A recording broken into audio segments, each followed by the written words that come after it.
Il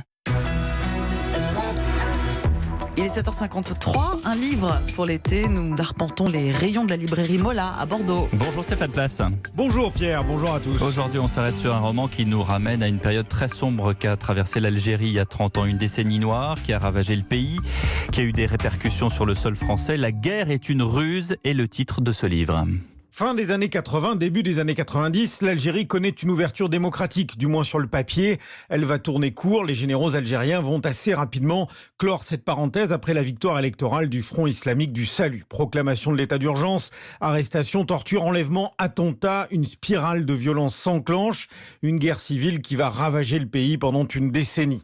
C'est ce cadre historique et géopolitique qu'a choisi Frédéric Paulin pour installer son intrigue, un polar qu'a adoré Monica Irimia, libraire chez Mola. Le Front du salut islamique est en passe de prendre le pouvoir. À partir de là, si vous êtes fan du Bureau des légendes, vous allez adorer le personnage principal qui s'appelle Taj Ben Lazar, qui bosse pour la DGSE, qui aime bien mettre un peu son nez là où il ne faut pas. Il y risque aussi son poste, il risque sa place.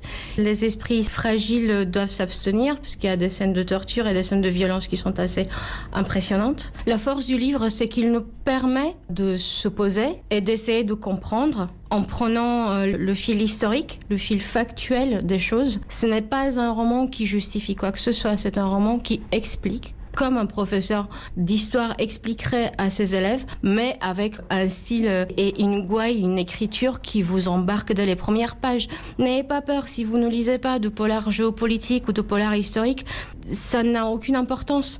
Tout se joue, encore une fois, dans les personnages. Avec en particulier cet officier français de la DGSE qu'a donc créé Frédéric Paulin. Mon héros, qui s'appelle Taj Ben Lazar, est un agent de la DGSE français en poste en Algérie. Il s'aperçoit lors d'interrogatoires un peu poussés de terroristes islamiques qu'il y a des liens assez étranges entre les renseignements militaires algériens et ces groupes islamiques armés, les GIA. Rapidement, il va avoir la conviction qu'il y a manipulation de la part des militaires. En gros, sa théorie étant que les militaires, pour rester au pouvoir, doivent continuer à avoir un pays qui sombre dans le chaos. Il va faire remonter ces informations au gouvernement français qui va commencer à prendre langue avec les généraux algériens et leur dire il va falloir calmer le problème. Les généraux vont pas tellement apprécier et ils vont décider de mouiller la France, au sens où ils vont commencer à manipuler le GIA vraiment pour orienter en fait la violence de l'autre côté de la Méditerranée. La guerre est une ruse est le premier opus d'une passionnante trilogie que signe Frédéric Paulin.